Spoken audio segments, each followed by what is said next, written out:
Hey friends, welcome back to my channel. My name is Victoria, and today I'm going to be doing this kind of a fun video. I saw a TikTok on BookTok of somebody talking about the things that they do that are like a red flag in the book community, of like things that when they're reading that they do that other people can't stand that they do, or like things that they do to their books, or things that are like considered like taboo things to do in the book community. And it was such a fun video, and I was laughing along to what she was saying and being like, oh, I do that, or oh my god, I can't believe that you do that. And I just thought it would be such a fun video to do red flags for myself, of like my reader bookish red flags. So full credit to that TikTok person. I wish I knew who it was who did it so I could link them, but I actually don't. I will look and see if I can find it, and I'll link it down below. So if it's linked down below, then I found it. If not, then I couldn't find it. But I thought it would be a fun video, so I am going to talk about some things that I do when I'm reading, or things that I do to my books that other people think are like absolutely awful and wouldn't do to their books. So the first one is already one that we're like going in hot, and that is that I crack my spines when I read. So specifically for this one, it's with like mass market paperbacks. When I read historicals, I listen to the audiobooks, and I don't read physically a lot, but when I read historicals specifically, I usually follow along with my paperback while I'm listening to the audiobook, and I hold my mass market paperbacks with one hand. It's one of the reasons why I can't stand the like mass market max ones, is because I can't hold them with one hand.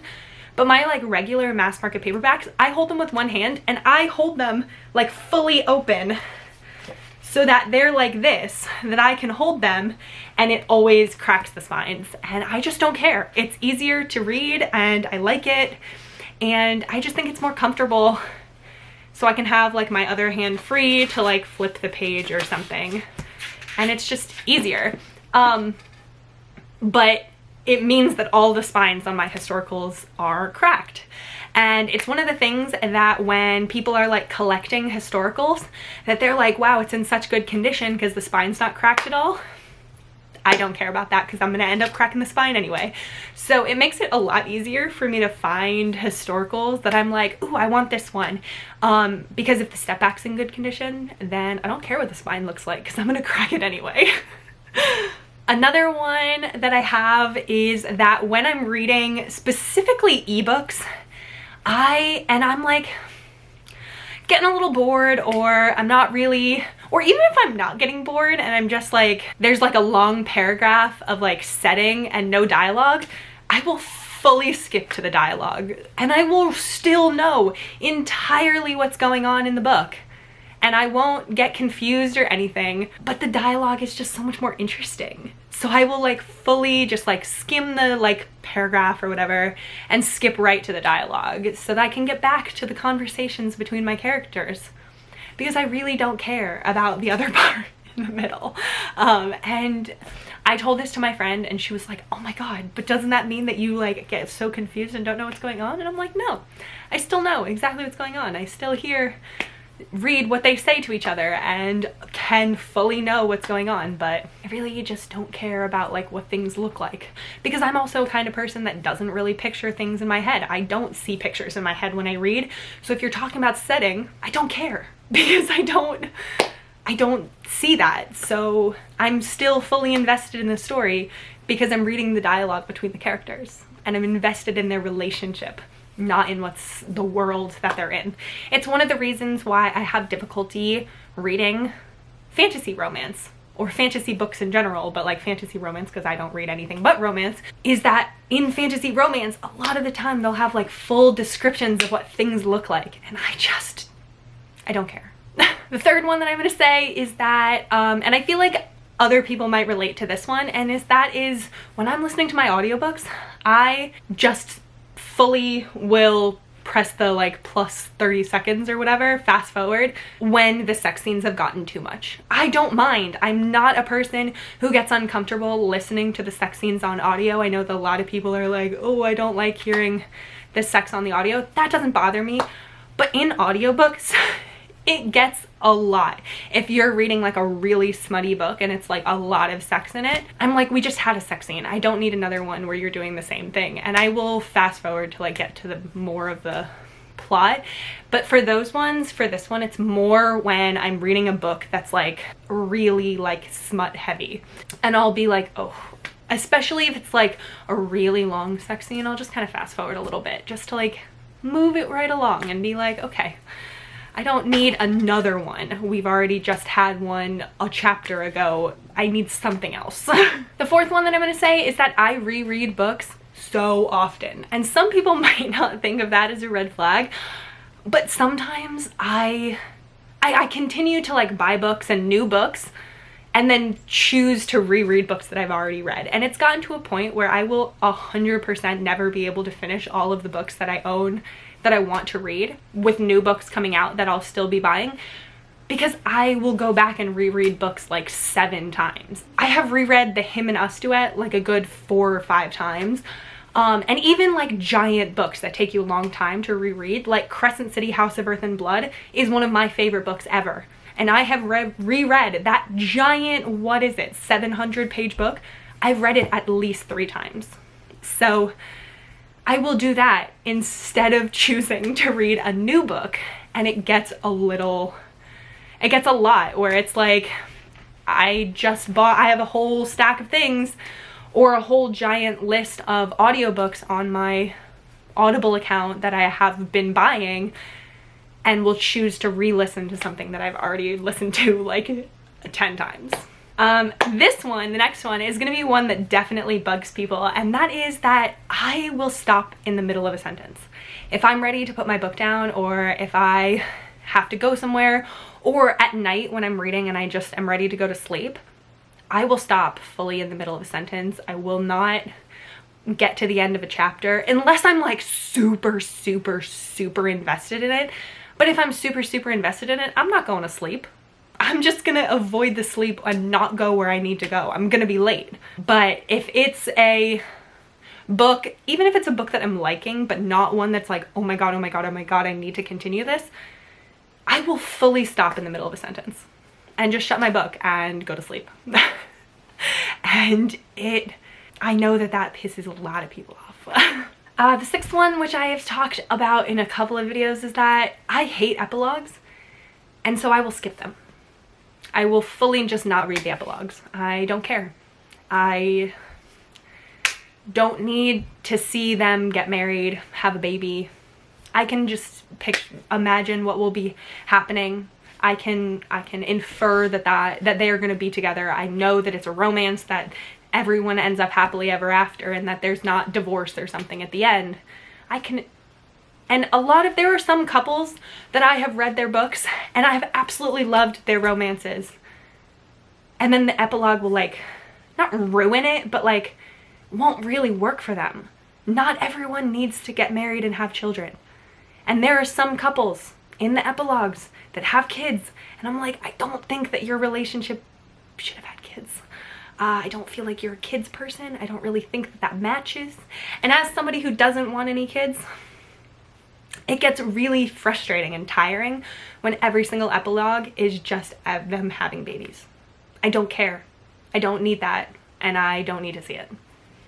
The next one that I'm going to say is one that might surprise some people, and that is, I don't like floppy paperbacks. So you know how people will be like super excited because their book is like really floppy? I wish I had an example. I'm like looking at my shelf to see if I have one. But I don't know if I do. Where people will be like, oh my gosh, it's such a good floppy paperback. I don't like it because when I do read physical books, they're hard to hold because they're like, I just want to like the book to have a little bit more structure to it so that it actually will like work when I'm holding it. And also if it's on a shelf where it's like has space on the sides of it, the floppy paperbacks will either one, fall over, or two, fully spread apart while they'll like be on the shelf and they'll like be like this because they don't have structure to them. They don't stay together, and they'll just like, this is an example, is that like it's just like, this is not as bad as some of the other ones, but it's so floppy that like it won't stay up. It'll like flop outwards. And I just don't think that it looks as good on the shelf. And as somebody who likes collecting books, buying books as like a collector's, and like uses books as like, I have like I have 5 bookshelves in my bedroom. I like the way that the books look on the shelves. I work hard to like make my bookshelves look nice. And if they're like flopping apart, it doesn't look as nice. So the next one is one that frustrates me, and that is, I change my mind on how I feel about a book a lot, where when I rate my books, I will rate them right after I finish them, and I'll be like gut rating right after I finish them. And I wish I didn't do that. I wish that I would wait a little bit, and I'm very conscious of it, and yet I still do it, and then like a week later I'll still be thinking about that book, or I'll go back to it like a month later for a video or something when I'm like, I actually didn't like that book as much as I said that I did. Or I'll go back and look at it, like when I'm filming my monthly wrap-ups, I'll go back and look at a book that I read at the beginning of the month and be like, I said that I really liked that book. I actually really didn't. Or the opposite. I said that it was just okay, but I actually really liked it. And it makes me mad on Goodreads, because on Goodreads, it reposts your rating if you change your rating, and I wish it didn't. I wish it would just let me be me and just ignore the fact that I'm like changing my ratings for things, and I wish that it wouldn't tell other people, because it's sometimes super embarrassing where I'm like going back and being like, I just rated this book like last week, but I'm actually changing it now. That one is really fun though with my tier ranking video. When I did my tier ranking video, it was really interesting to go through all of the books that I had read in the beginning of the year to see how my mind has changed on them, or to see how 2 books that I both rated 4 stars, one is like a super high 4-star and one is like a super low 4-star, where they're both rated 4 stars, but they're not on the same level. And I think that that makes it really difficult when you're rating books, especially when you're sharing your ratings of books, like on a channel or on Instagram or something, when you're talking to other people and sharing your ratings of books, where the full 5 stars rating system isn't very cohesive, and that it like isn't, so 2 books that I rate 4 stars are not always the same. So I think that when you are talking about it, and I think that that's why reviews are really important, where you're like actually physically writing reviews, which I'm super bad at. So writing the reviews and saying, okay, this is 4 stars, but it's on the lower end of 4 stars because these are the problems that I had with it. Whereas another book, you're saying, okay, this is 4 stars, but I really liked it. It just was not quite 5 stars. You know what I mean? Then the last one that I'm going to talk about, this is just a short chatty video. The last one that I'm going to talk about is one that I talked about in my most recent video, actually, where I was talking about, or was it my most recent video? It might have been 2 videos ago, where I was talking about book series that I'm not going to continue with. And that is that I'm perfectly comfortable only reading book 1 or 1 and 2 in a series. I'm very comfortable sometimes not finishing series, even if I really liked the books. And so like an example of this is, I mentioned it in that video, I will link that video down below, is A Promise of Fire, The Kingmaker Chronicles by Amanda Boucher. I absolutely love The Kingmaker Chronicles book 1, The Promise of Fire, and I gave it 5 stars, and I would highly recommend reading that book. It's an amazing fantasy romance. But I have no interest in reading book 2 or 3. love the first one, but I'm good and I'm done and I loved the first one and that's all I got. And it doesn't even really have anything to do with me thinking that the second one will be bad. And it's the same thing with the Bargainer series by Laura Thalassa. I've heard the rest of the series is really good, but I liked Rhapsodic. I enjoyed Rhapsodic, but I don't really have interest in continuing. And I mentioned in that video specifically of that a lot of the times when I do this, it is fantasy romances that do this, or paranormal romances, where I loved book 1 or book 1 and 2 but don't really want to finish. And I feel like the reason for that is that with fantasy romances, a lot of the times they take the characters in all sorts of different directions, and you usually, and a lot of the time, the author will take it in a direction that I am not a fan of.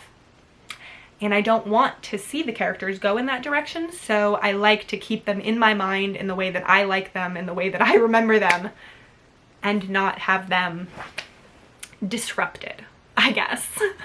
So I can infer that they lived happily together and that they're fine and that they don't need any other drama or issue or tearing apart, because usually fantasy series are long and you're gonna have conflicts and your characters are gonna break up, and I don't want my characters to break up. I like them together, and I know that you'll have a happily ever after at the end, but I don't want to work that hard for it. I want to just infer it after the first book that they were happy together, you know? The one exception to that is Sarah J. Maas. I will continue reading Sarah J. Maas books forever. As long as she keeps writing books, I will continue reading them. But that, I think, is the last one that I was going to say. I'm really curious to hear what your guys' reader red flags that are down in the comments. Please let me know if you relate to any of these, if you are absolutely horrified by any of these. I 100% want to hear your thoughts. But that is going to be it for this video, so please like it if you liked it and subscribe so you can stick around and see more content from me. But that is going to be it, so I hope you have a great day. Bye!